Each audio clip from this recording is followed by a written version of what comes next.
Russell Brand. It's claimed it took place in Soho in central London in 2003. The actor and comedian strongly denies all allegations against him. Government Minister Laura Trott has told LBC it's right, it's looked into. No woman reading the allegations could do anything other than shudder. It's horrific, and I pay absolute tribute to the women who've come forward. The Vice President of the European Parliament, Heidi Hautala, has told LBC the EU is a package deal and cannot be taken piece by piece. Sir Keir Starmer says a Labour government would look for a rewrite of the UK's Brexit deal, but ruled out rejoining the customs union or single market. Former football coach and serial sex offender Barry Bennell has died in prison. He was serving a 34-year sentence after being convicted of abusing young players on 5 separate occasions. And Liz Truss has been defending her mini-budget almost 12 months on. The former Prime Minister insists it was popular among voters and businesses.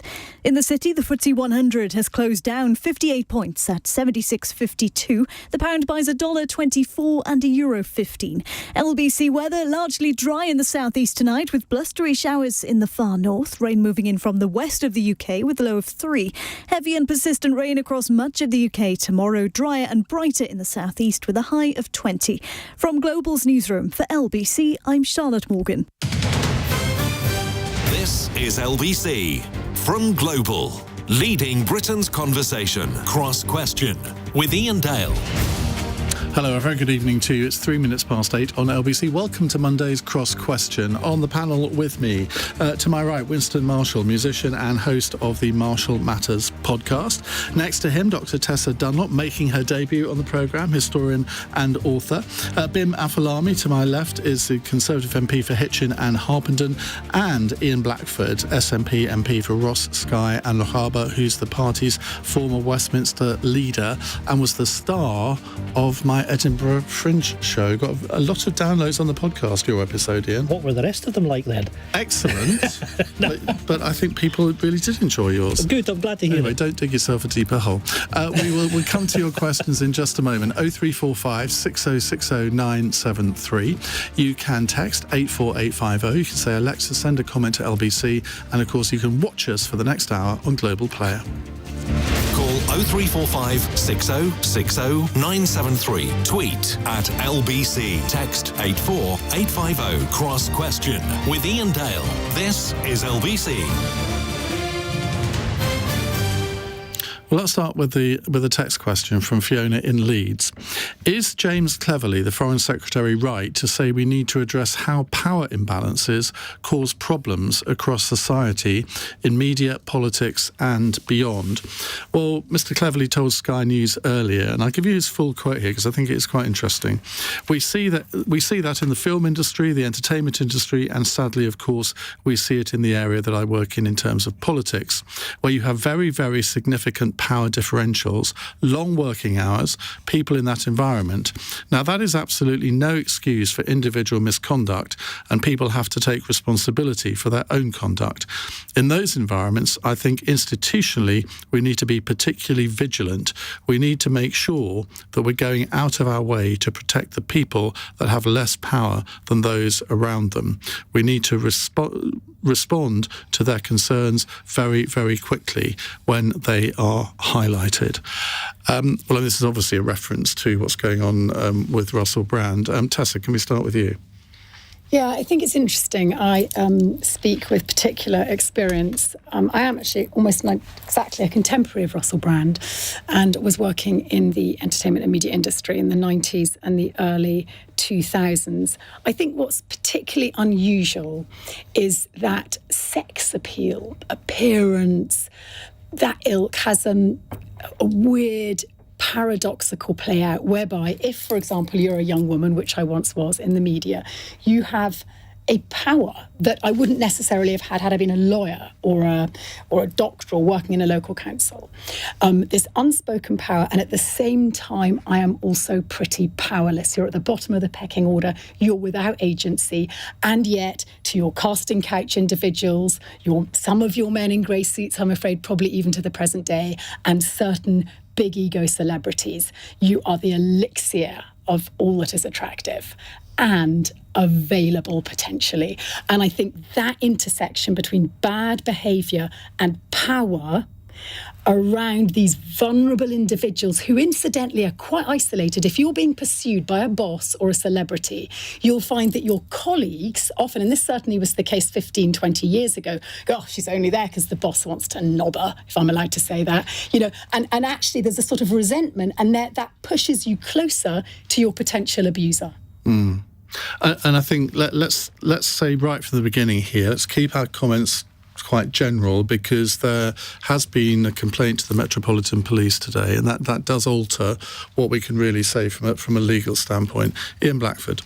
Yeah, I think when I think about Parliament, we had the whole changes that took place after the Me Too incidents that took place. Theresa May was then the Prime Minister. We saw the establishment of a committee that saw the ICGS, the complaint system. And I think all of us should applaud that we've taken these moves. But if we're all honest, we haven't gone far enough. The system's too clunky. And I think for the reasons that Tessa has said, we need to make sure that we protect those that can be or could be abused. And whether we're talking about media, whether we're talking about more widely in entertainment, whether we're talking about in politics, we still haven't done enough to make sure that those that have got legitimate grievances to make can do so, that can be handled properly. And those that are guilty of abuses, whether you're talking about sexual abuse, whether you're talking about bullying, must be held to account, and there has to be zero tolerance in society for bad behaviour. The problem is, particularly in the world of politics, there are plenty of recent examples, including, dare I say, in your own party, where these issues maybe haven't been taken as seriously as they ought to have been, not just the SNP, but across Parliament. You've got various cases going on at the moment. Now, it's right that the case that people should have an opportunity to put their case, but I mean, there's one at the moment where the MP has been suspended for a year and no one quite knows why. So I think these things have got to be dealt with speedily. And you're right to raise the issue of the SNP. There have been a number of instances that have taken place regrettably over the course of the last few years. But in each of those cases, Ian, they were dealt with by the ICGS. It wasn't dealt with by the party. People have always got routes that they can go down. They can go through a party process. They can go through the ICGS. I think it is important, now that we've had ICGS for, I think, coming on for 5 years, that we review where we are, that we make sure that people can get justice quickly, and that you get proper restitution that happens as a consequence. But if I may, as someone sitting with an NDA, so I can't say much more than that. It is incredible. Certainly was 15 years ago, 20 years ago. Incredibly difficult to blow the whistle. Everyone just looked at me like I was off my rocker. You have to have, I'm afraid to say, a certain socioeconomic standing. I couldn't have looked at it had I not been a homeowner, because a clause in my home insurance covered my legal fees. So actually the most vulnerable, your youngest, those who are most easily preyed on and perversely the most physically attractive, I don't see where their protection comes from. And I remember taking this case, and one of the managers said to me, "Do you realise you're making extraordinary allegations against a senior member of staff?" And I said, "Look, mate, if he was the cleaner, it wouldn't have mattered, because he would have had no power over me. I could have kneed him and run for the door." And I think it's the most vulnerable, and therefore the most dependent often on those who are perpetrating the abuse. And these, so-called systems, etc., feel terrifying, feel opaque, and are often very slow and potentially expensive. Do you feel that if your case had happened in 2023 as opposed to when it did, do you think that things have changed in that period and that you would have felt more empowered now? The difference, the other thing is, don't forget, each environment, a political one or a media one, I feel like I'm hogging, so we'll go to Mr. Musician next. But I'm sure it's prevalent in the music industry. She's too. even chairing the programme. Sorry, but he's looking, he's sitting here, he hasn't said a word. Talk about a biddable male in 2023. His tongue's been cut. But these are ecosystems, and often the individual, the perpetrator, is powerful, celebrity, boss, etc. Yeah. And you going in to blow the whistle is going to affect all the people that this powerful man employs. So it's very hard to get people on side and corroborate what you're saying. But I think there has been a sea change where I wouldn't have, when I went on social media today with a little story, and I wouldn't have done that even 5 years ago. And there's been a change from you're off your rocker to actually you're brave. And where what we really need is for it not to be brave, but to be the regular thing to do. Let's hear from him now, Winston. So I worked in the music industry for 20 years. and it is full of degenerates and drug takers, alcoholics, broken people. And sex pests. And sex pests, yeah. But I don't think the primary issue here is one of power. I think it is that criminal behaviour is allowed to run rampant and is even celebrated. Alleged criminal behaviour. Well, I'm speaking more broadly. It is, of course, alleged with Brand, and I think it's a good thing that someone has pressed charges so that if he, as he refutes the charges against him, if he's innocent, he can take it to a court of law and show his innocence. If he is guilty, he can face the charges and face the crime and punishment. But with regards to the industry more broadly, I think there's a celebration of these things which are not good. And, you take it, someone like Keith Richards, for a whole life, he's been taking drugs and he's celebrated for being this kind of essentially kind of degenerate buffoon, much as he's a superb guitar player, unbelievable instrumentalist and songwriter, someone I greatly admire for his work. But the culture, it's one we've got to stop celebrating. It's not a good thing. We've got to, I think, if you want to talk about honour, it's an honour of... But in a way, the music industry, I think, is on an equal with the sort of acting sector, where these people are heroes to their fans, and a lot of the fans, I mean, the singers. I mean, you must have had this when. I mean, you're a very successful singer. I mean, you would have had adoration from huge numbers of people, and the temptation is obviously there, and. I mean, I watched. But it's worse than that. The people are celebrated for it. Some of these people in the public eye. There was a culture, let's say 15, 20 years ago, where they weren't criticised for their dastardly caddish philandering. And in fact, they were celebrated. And to some extent, that's still the case. And we can change that. I should point out Dunlop, that please, you want to interrupt. Russell Brand has not been charged with anything. There's been a complaint made to the Metropolitan Police. They're investigating this complaint, but no charges have been issued. And he issued a video, was it Friday night or Saturday night? And he denied everything. He said the relationships I had were absolutely always consensual. I was always transparent about that then, almost too transparent, and I'm being transparent about it now as well. To see that transparency metastasized into something criminal that I absolutely deny makes me question, is there another agenda at play? Bim, let's come to you. Let's go back to the world of politics, this power play. I mean, politics is about power, but it should not be about using it against or to get your way with junior members of staff or junior people who work at the House of Commons. Completely agree. And look, I agree with what's been said. I think there are two words that come to mind for me. First is speed. Whatever one thinks about almost any of these instances, whether they happen in politics or in the media, as we've been hearing, it's so slow. Yes. If it was a murder or an aggravated assault, you don't think it would necessarily take as long. And I just think that there is something that all of these systems, whatever system and process that's put in place, it needs to be dealt with a lot faster, and that would encourage more people to come forward. It would also mean, on the other side of the fence, that if somebody's falsely accused, they're not sitting around for a year or 2 years, waiting. And then the second word that comes to mind is fairness, because obviously we've got to be fair to the people who are the victims of it. And I think, Tessa, you put it very well, because there is that slightly bizarre, paradoxical combination of power and vulnerability at the same time. And I think that's really astutely observed. But also, I can think of colleagues who, have been falsely accused of things, have been found to be falsely accused, but their lives have been absolute hell. Yes. And the real problem with this is we can't get ourselves to a position whereby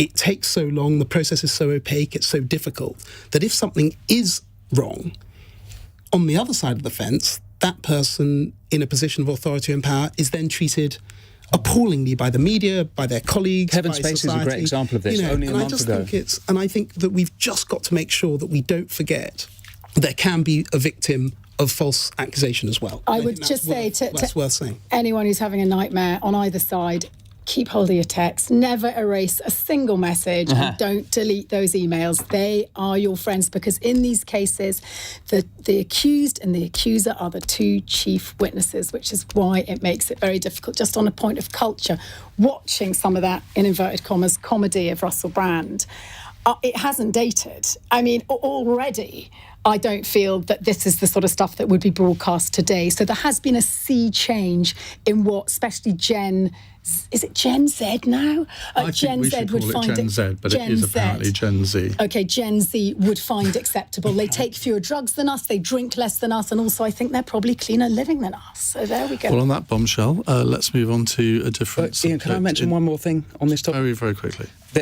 It's not necessarily about Brand, but about the way people are interpreting it. People are rushing to judgment either assuming he's guilty, or taking his side and believing his refuting based on his politics. And I think it's completely unreasonable on either side. We don't know. And one of the parties is lying, and we should wait for that to come through. I've seen a lot of people on Twitter just espousing like insane positions, even without having the accusations been heard yet. That's Twitter. Yeah, quite. But it seems to be that it's a massive story, and that seems to be one aspect of it. And that's kind of why I hope that there's an opportunity for due process. Yeah, well, I think everyone would agree with that, apart from many Twitter users. Right, we'll move on in just a moment. It's 17 minutes past 8. This is LBC.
Leading Britain's conversation. Cross Question with Iain Dale. Alexa, send a comment to LBC. We have with us Winston Marshall, Tessa Dunlop, Ian Blackford and Bim Afolami. Let's go to a caller. Stephen is in East Grinstead. Hello, Stephen. Hi, good evening to you, Ian. Good evening, panel. Hi. My question's regarding Liz Truss, her time as Prime Minister, what I would call a period of kamikaze Trussonomics. If Boris Johnson is Punch and Liz Truss is Judy, have we had enough of the laughable Punch and Judy politics? Also, did their failures at being Prime Minister show us that's not the way to do it? Oh, very good. Liz Truss today defended her policies as Prime Minister 1 year since leaving office and called on Rishi Sunak to cut taxes, reduce how much welfare payments go up by, raise the retirement age and delay net zero targets. I'm sure, Bim Afolami, you agree with all of that. First of all, I congratulate the caller on his very well-framed question. My view is that both Boris and Liz in their own ways have shown us how not to do it as leading the country. In relation to Liz herself, she manifestly failed. Something that hasn't really come out in the media reporting of this, which I think is quite curious, is that one of the core reasons why sort of Liz's government fell apart was obviously the sort of financial chaos and all that was going on that we remember, but also it was just a manifest lack of support in the parliamentary party. And the reason why there was such a lack of support in the parliamentary party is because when you're in Parliament, you do see people close up. You see them on a day-to-day basis. And I think there was a considerable number of colleagues who just felt that temperament-wise, and actually I think Kwasi said something very similar to this, her temperament wasn't right to be Prime Minister. Having said all of that, I do think, and I didn't support her at the time, and at all, as Iain, I do think that she did a light on something that is quite important, which is economic growth is lower in this country and has been for 15, 20 years than we would like, that we need in order to pay for the things that we all want and to make ourselves more prosperous. If our growth rate had gone up after the financial crisis by the same rate that it had gone up for the 15 years before the financial crisis, our GDP would be, I think, 22 or 23% higher today. And just imagine how much more money that is for our public services, for all of our families and households. But the problem with Liz is just because she alighted on the right problem didn't mean that all the solutions she was advocating were correct. And that's the tragedy for people like me and many others in the Conservative Party, and I'm sure the Labour Party, who do care about growing the economy. Isn't the truth that it's actually Rishi Sunak's fault that she was ever Prime Minister, because he persuaded some of his supporters, you may be one of them, Pim, to back Liz Truss in that second ballot over, so Penny Mordaunt wouldn't be able to be the one to get into the vote in the country? I was nobody ever asked me to do that, and I've never heard anybody say that to me. Well, you heard it here first. Penny Mordaunt. Ian Blackford. Her of the sword-wielding Penny. Indeed. Well, she couldn't have been worse than Liz Truss, could she? No, I mean, she was a steady hand on the day of the coronation. She was. That's all we want, a steady hand at the tiller, don't we? Ian Blackford. Well, indeed. I don't think I'll ever forget that Friday morning where we had the financial statement from Kwasi Kwarteng, crashed the financial markets, led to the Bank of England having to intervene, the fall in the pound, the increase in interest rates that happened, the mortgage payments that people were then facing as a consequence of all of that. My goodness, it was an unmitigated disaster. Well, I'll actually agree with Bim. And if we go back to the financial crisis way back in 2008, 2009, we had a massive monetary expansion, the quantitative easing programme, which has driven up asset prices, which in particular has helped those of us with assets. But what was quite stunning was that there was a complete mismatch between monetary and fiscal policy. That's the reason that we haven't had economic growth since the financial crisis. And you don't fix that problem by cutting tax. You fix that problem by dealing with the components of demand. We need an industrial strategy. We need to recognise that we've got to get to net zero. I mean, it's nonsense today about talking about delaying net zero. We need to embrace the opportunities that the green energy revolution... But I thought we did have an industrial strategy, Ben. Didn't Greg Clark introduce one under Theresa May? Has that just gone by the board? I think there have been a few since Greg. I mean, what the truth is, we don't have one industrial strategy. We've got different strategies for different sectors. So, for example, we've had the announcement on steel. We've had automotive sector, BMW making the big investment. Financial services is doing better than it was. So we have strategies in different parts. It's all piecemeal. It needs to be done. You need to have a central strategy that says out of that opportunity to deliver green energy, that we need to create a competitive advantage. I've argued that the Scottish Government needs to have an industrial council in the First Minister's office with a secretariat with a relentless focus on delivering over the course in the next 10-year period. We've got excellence in academia. Where's the plan for the spin-outs and the real development of new companies for the next generation? The way that has happened in the States, for example, we can't run away from these things. And yet what we've had with both governments over the course of the last couple of decades is a lack of ability to engage in that. And we're holding people back, we're holding the country back, we're not creating the job opportunities. And as a result, we've got public services which are now stretched beyond a level which is reasonable. That's the issue. And that's why what I would agree with you and I'd agree with Liz is that we need to deliver economic growth, but you need to have a plan for it. Well, just on that, the big missing part of sort of the strategy to increase our economic growth rate is actually the efficacy of the government. You know, looking at the Quango state is sort of out of control. It's sprawling.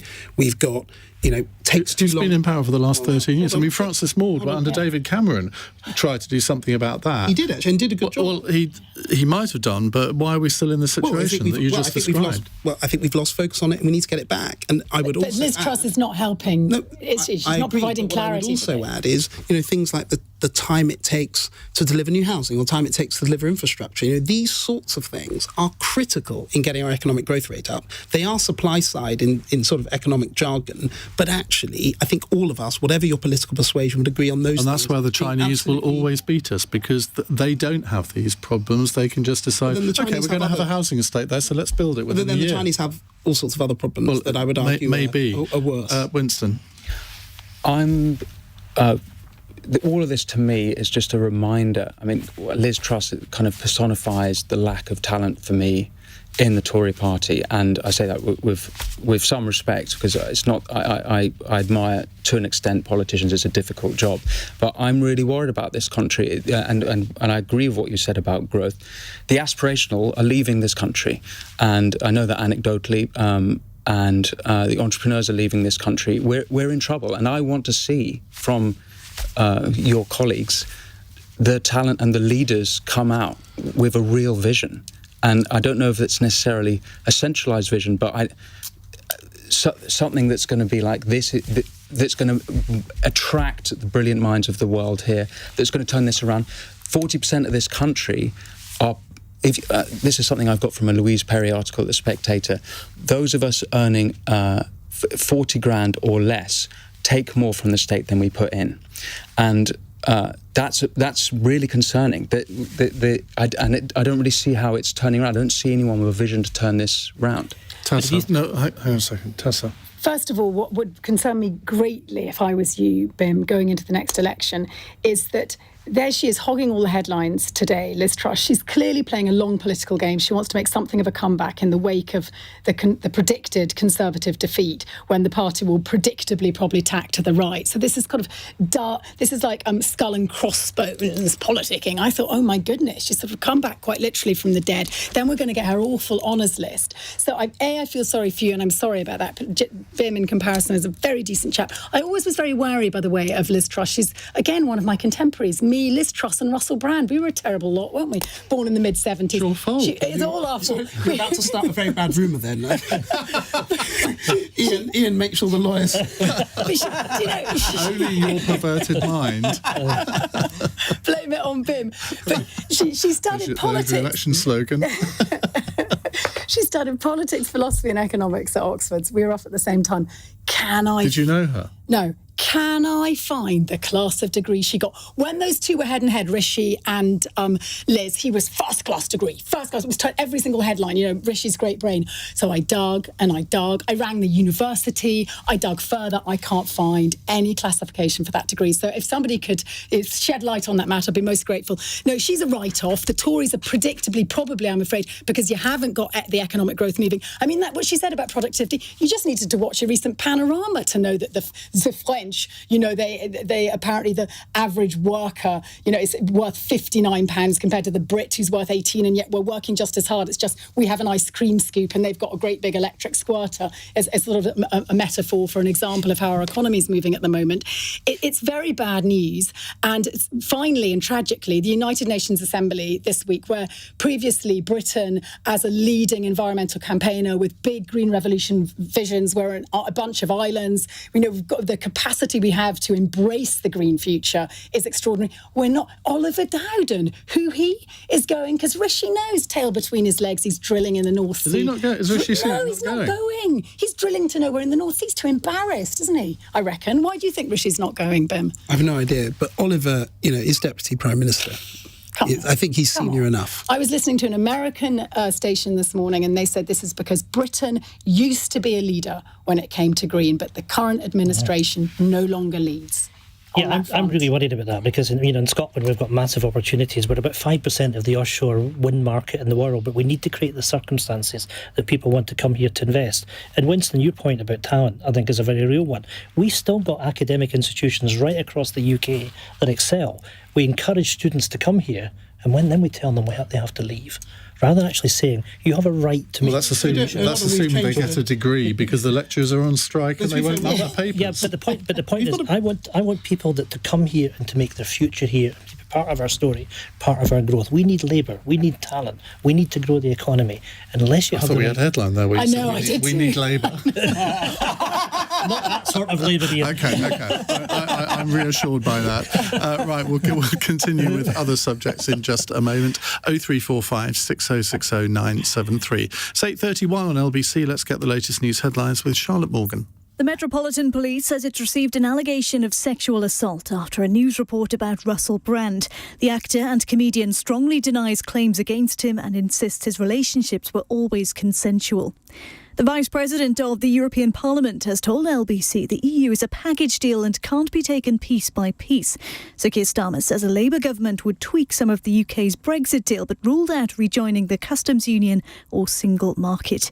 And Liz Truss has urged Rishi Sunak to embrace her free market ideology almost 12 months on from her new mini-budget. Speaking today, the former Prime Minister has denied crashing the economy but has admitted being in a rush to bring about change. LBC weather largely dry in the southeast tonight with blustery showers in the far north, rain moving in from the west with a low of 3. LBC.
Cross Question with Iain Dale on LBC. Call 0345 6060 973.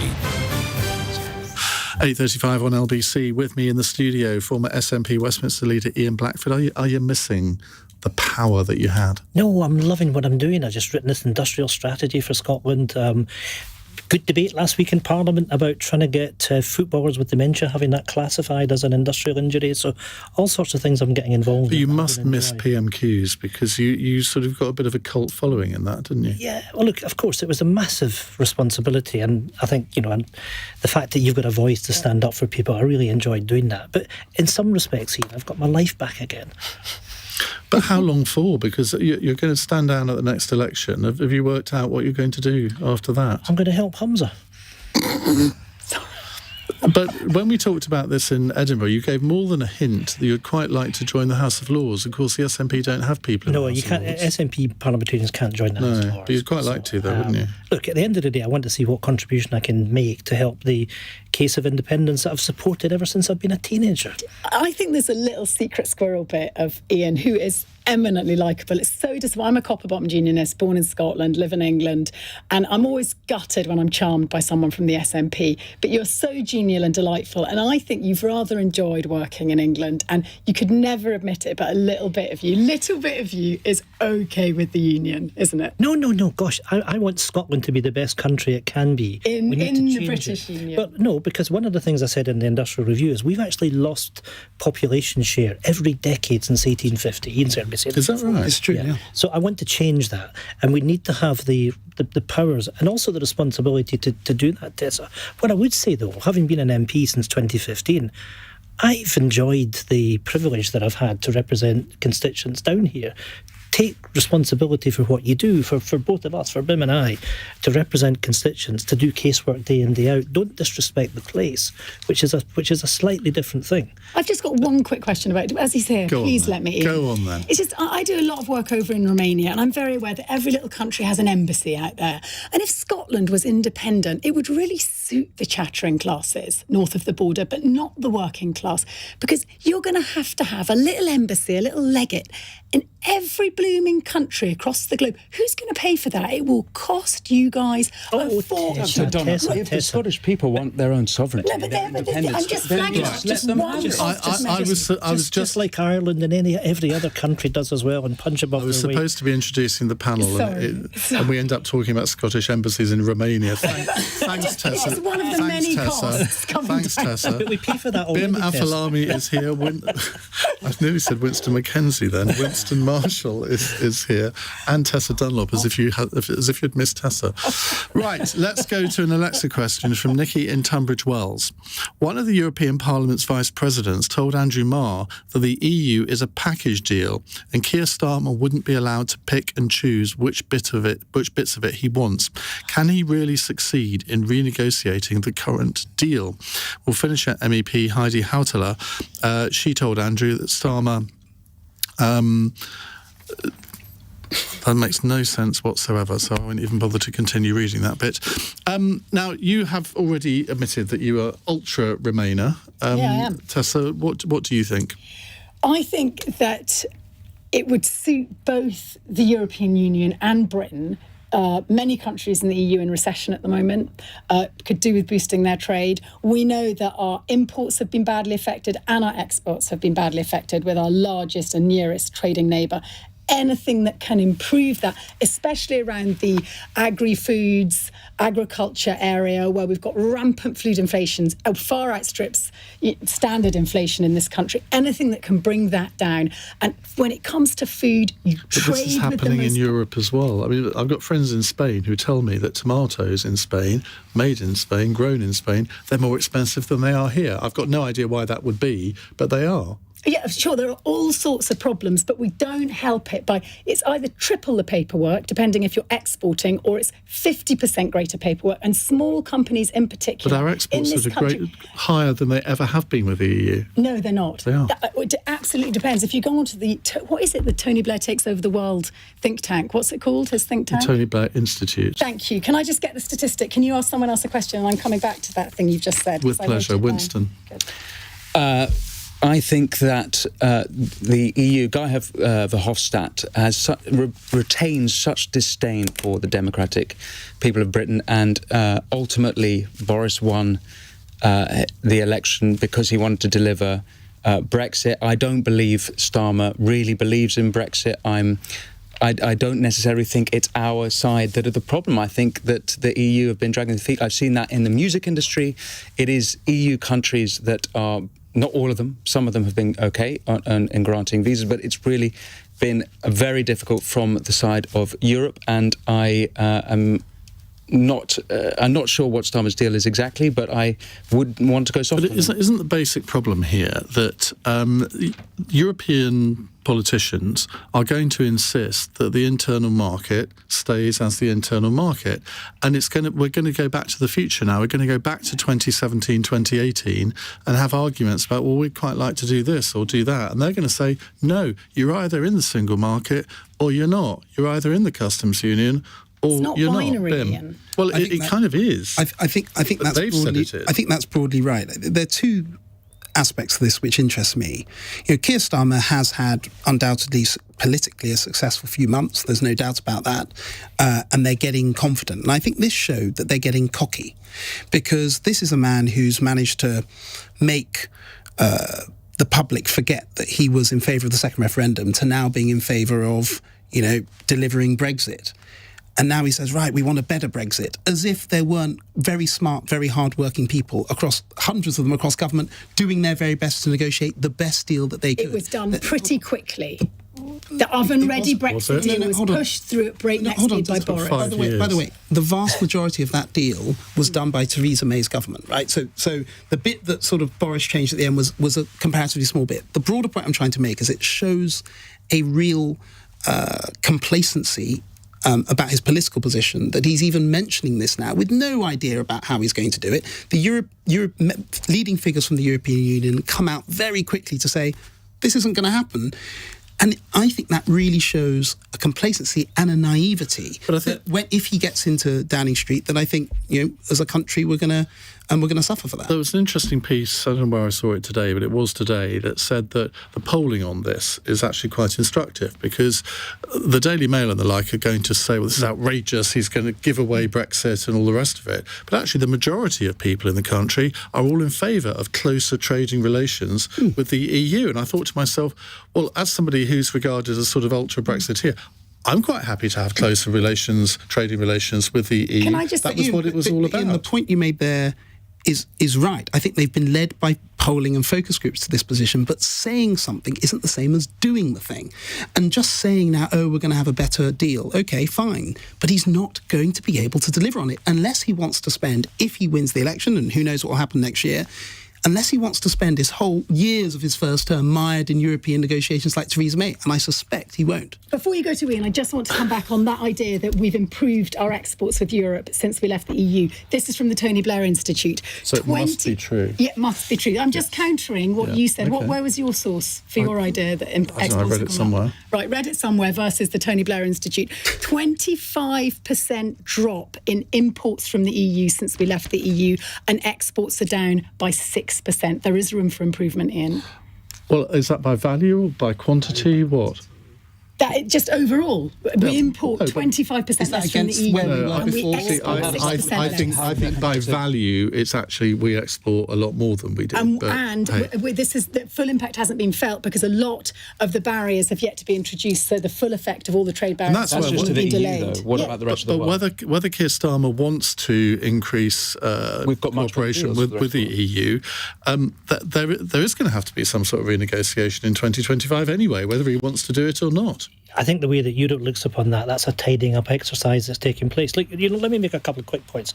I actually regret in Parliament over that period that you're talking about post the referendum that we didn't get on the table that we stay in the single market and the customs union, because I firmly believe there was a majority in the House of Commons at that time to do just exactly that. Look, the facts are very clear. The OBR have told us that leaving the European Union, not having this trade deal, not having access to the single market and the customs union has cost us 4% of GDP. That's the harsh reality. Again, that's not quite true. It's that prediction was it would be 4% higher than it otherwise would have been, whereas the impression you give is that our economy is 4% smaller. Well, now that's a very different thing. It would have been 4% greater, but let's then look at the harsh reality. The harsh reality on the ground. If I go around my constituency, and we're very exposed to this because we really benefit in particular from free movement of people, I've got businesses that can open 7 days a week. I've got hotels that are open 5 days a week. I've got a hotel in Ullapool that can't get a chef, no longer has a working restaurant. I've got a bakery in Fort William that can double its size tomorrow. And let's come back to the productivity issue, because I accept that part of this is that we've had a low-wage economy. We need to drive up wages. We need to drive up investment. We need to drive up productivity.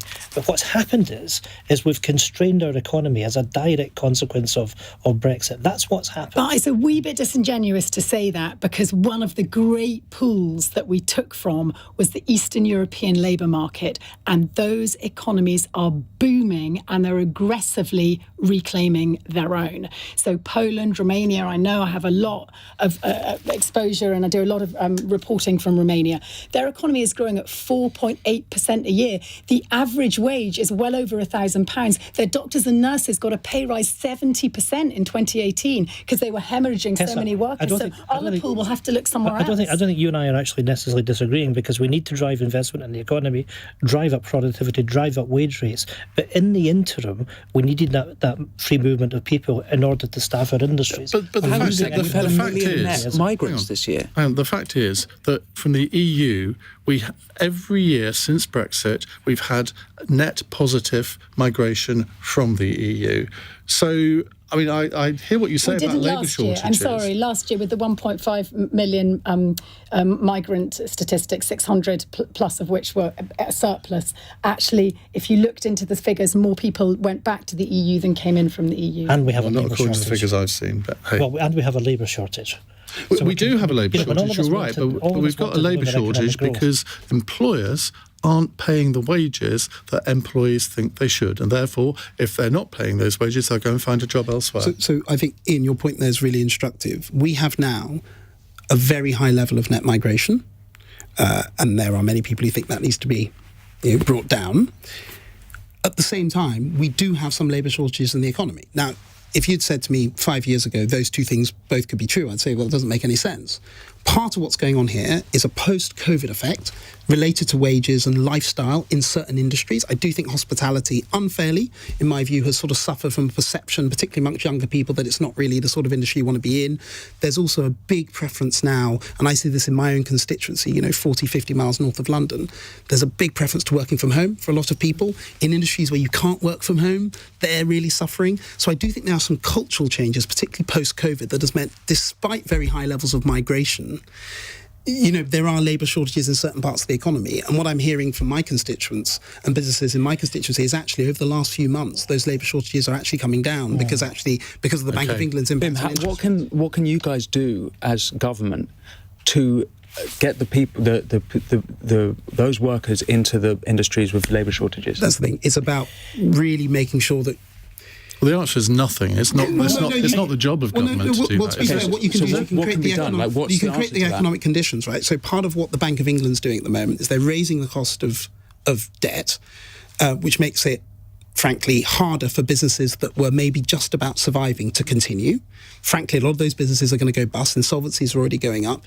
That should mean that capital and investment in the economy flows towards businesses that actually are going to thrive more and are going to grow more. Well, that's just the natural process of capitalism, as you know very well, Iain. Well, and the surplus unemployed are going to go work in other places. It's not surplus unemployed. What I mean is then the businesses the right businesses will expand and then hire more people. Now, the problem is that takes a bit of time. Right. We're very late for a break, and I want to get 3 questions in the next section of the programme, so you've all got to be a little bit more concise, Tessa. Me? Them. It's 8:49. LBC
Cross Question with Iain Dale on LBC. 8:51. Bim Afolami, Ian Blackford, Tessa Dunlop and Winston Marshall with us answering your questions. Right, we're going to rattle through a few now. Martin in Doncaster has the next one. Hello, Martin. Hello there. Just over a year out from the general election, what shape do each of the main parties go into conference season like? Now, who do you classify as? Do you include the Liberal Democrats as a main party, the Green Party, the SNP? No, Tories, Labour, SNP and Lib Dems. OK. Well, the Lib Dem conference starts next Monday. I'm going to be at the Lib Dem conference on Sunday doing a live For the Many podcast with Jackie Smith. We have Layla Moran as our special guest. You can book tickets at forthemany.live should you wish to come. It's on Sunday night. Let's start with you, Ian Blackford. What's the state of the nation or state of the political parties? Well, actually, there was a rather interesting YouGov poll last week that showed the SNP recovering. We've got a new First Minister. I think he's going to surprise people on the upside. It has to be all about delivery in public services, making sure that we're getting the economy growing. And I have to say, I'm looking forward to our conference in a few weeks' time, and I'm looking forward to the battle that we'll have in the general election when it comes. And very briefly, the other parties, what state do you think they're all in? Well, for us, obviously, the battle in Scotland, to a large extent, is between us and Labour. We've just discussed Europe. Scotland very much wants to be back in the European Union. I'm afraid that Starmer is on the wrong side. He's on the wrong side when it comes to the two-child limit. You've got an emerging consensus, it seems, in the Conservative and Labour Party that they won't back the triple lock. We will. So I think there's going to be quite a dividing ground over the course of the next few months, and I'm looking forward to putting forward our vision, how we deal with the cost of living crisis and the economic future we can deliver, a prosperous, greener, fairer Scotland that we can... Oh, God, he's gone into electioneering mode. There's a first. The SNP congratulating the Conservatives and the Lib Dems for the triple lock policy of pensions. Never thought I'd hear it. Winston. I was brought up canvassing for the Lib Dems off air. The panellists were making fun of me for that, but I would say they're a complete and utter joke now, and have been ever since Brexit. They are neither Liberal nor Democratic, and their leader, Sir David, what's his name? Ian Davey? Ed Davey. Don't you dare call him. Excuse me. Forgive me. Oh, sorry. There's so many Ians on the panel that he can't. At least define... mine spelt the Scottish way. Oh, here we go. He can't. Sir Ian Davey cannot define. Sir Ed Davey. Honestly, what's going wrong with me? He can't define what a woman is. Oh, come on, that's such. It's very important. I'm sorry, Dr. Dunlop. If you can't define what a woman is, how can you possibly be trusted in doing anything else to run this country? The only real party, of course, has not been mentioned, is the Social Democrat Party. I shall be speaking at their conference this October. I encourage listeners to come on down. It's in London. We are pro-Brexit and delivering a proper Brexit. Is that the one with Lawrence Fox, or is it another? No, that's the Reclaim Party. Social Democrat Party is William Clouston. Of course, you must come. You'll be my guest. I think. Do we need another one? There's the Reform Party, the Reclaim Party, the Social Democrats. Social Democrats have been with us for decades, right. And they're not the Reclaim Party. Not quite the SDP of old, though, are they? I mean, they're quite sort of Thatchery. Yeah. Ian, they are coming back, and you've got to come to the conference because it's a new party. There's new blood. And I'm excited. You just said it's been around for decades. It's been around for decades. It's got a legacy, but it's got new characters in rejuvenating. There's quite a splintering on the right, isn't it? Yes, dear me. I think, if you, just going back to our first question on this panel, if you think back to a year ago and where we were then as a Conservative Party and think where we are now, we're in a much better position, but we're nowhere near where we need to be and where we want to be. And I think conference for us is about showing the country that we've got the ideas and vision people for the way forward, and we can deliver it. And if we can do that, then I think we'll surprise a lot of people next year. If we can't, then we'll lose. What's going to be in the King's speech?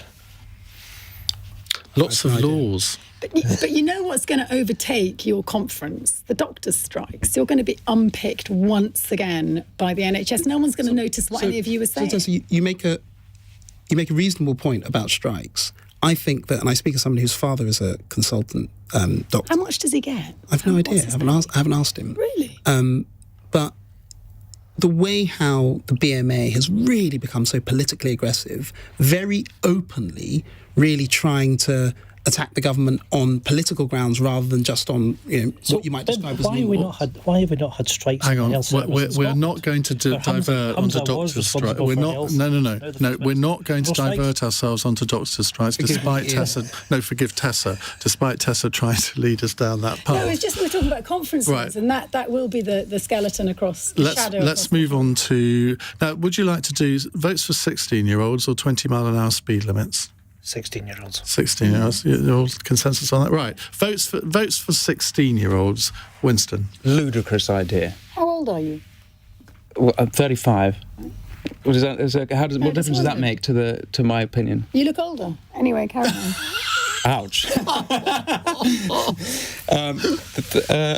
guaranteeing being invited back. I didn't know we were allowed ad hominem. I resist returning the favour. You would have felt differently at 16. No, at 16 I didn't think, why should I have the vote at 16? 16-year-olds, I'm sorry, you don't can leave know anything. home, you can pay tax, you have a national insurance number, you can have sex, consensual sex.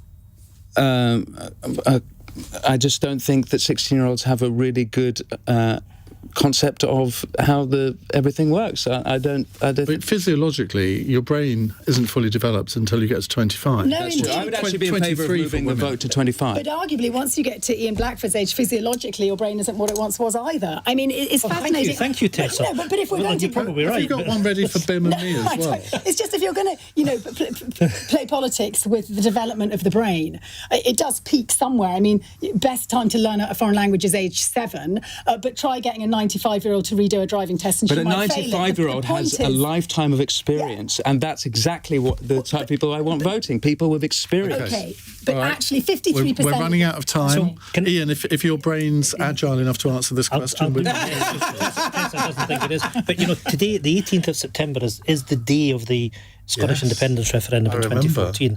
And in that referendum, 16 and 17-year-olds had the vote. We had a yes shop in the main street in Portree, and young people from Portree High School used to come in every day on both sides of the argument. My goodness, they were well informed. And it was just fantastic to see the engagement that we had with young people. There's not... All of these dates are arbitrary, but we are spending our time in society increasing the age at which young people can do things, whether it be going on sunbeds, smoking, going into pubs. We're increasing those things to 18, and yet the same people who are in favour of increasing those things to 18 say the most important thing you can do in a democracy, vote, they want to reduce to 16. Makes no sense. We've got to pick an age at which people are adults.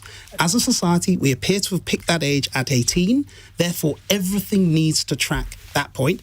If people want it to be 16, then everything should be 16. It's ludicrous to say somebody is not able to walk into a pub and buy a drink or smoke and at 16, and yet, oh no, we should let them vote. Okay, Makes no sense. one-word answers for our fun question, which we always finish the programme with, from Jen in Gloucester. An adventuring programme which Prince William took part in during a gap year in his teens has now banned mobile phones on expeditions. If Ian, i.e. me, took all of your phones away now, which app would you be desperate to open up as soon as you get it back? Tessa. TikTok. Oh, I'm an influencer. Did you not know? Are you? so you see Pia in your brain. That's what's You've hidden happened. it well That in the explains last everything. hour. Winston. Fantasy Football League. It's so 1990s. Ian. I don't really use apps, but the one I do is the BA app, so I can get down here to get on your programme. And continue using it, please. Bim, you can keep it. Spotify. See, I've never got on with Spotify. I love Spotify. What are you listening to, Bim?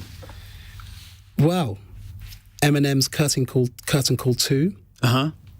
Jay-Z's and Kanye West Watch the Throne. No. Super tight. Love those. You need a bit of Mango Groove in your life. Look them up. I on downloaded Spotify to listen to Meghan Markle's podcast. Winston? Aren't you, Oh my goodness. What am I listening to? No, what's your answer to the question? You asked me already, but it's the Fantasy Premier League. Oh, you should do app. it. Sorry, my producer said What about you? The iPhone podcast app, because I'm religious about listening to lots of podcasts. Have you heard my podcast? No, I haven't. Marshall Matters, The Is it good? Spectator. I think you'd enjoy it. You should come on and speak. Would you be a guest of I'll mine? happily come on the podcast. it's beautiful. I will listen to it before I come on, though, just to make sure. Right. Thank you all very much indeed to Ian Blackford, to Bim Afolami, Dr. Tessa Dunlop, Thank you. and to Winston Marshall. Our panel tomorrow, we have the Chair of the Foreign Affairs Select Committee, Alicia Kearns, comedian and former diplomat Dom Jolly, Labour MP Siobhan McDonough, and Matthew Lesh from the Institute of Economic Affairs, QA. outcry. Coming up in the next hour, we're going to talk about one of my favourite subjects, one of my bugbears, electric cars. Yes, we are, because the infrastructure is still not there. I have a bit of a problem with the infrastructure for electric cars because everyone seems to think the government should be providing it. Therefore, the taxpayer should be paying for it.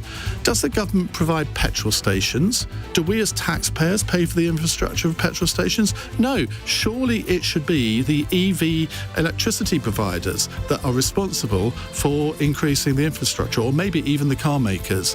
What do you think? And have you noticed any improvement in the infrastructure for electric vehicle charging throughout the country? Can't say I have. 0345 6060 973. On your radio, on Global Player, and Play LBC. leading Britain's conversation. This is LBC. From Global's newsroom at 9 o'clock, an allegation of sexual assault has been made to the Metropolitan Police after a news report about Russell Brand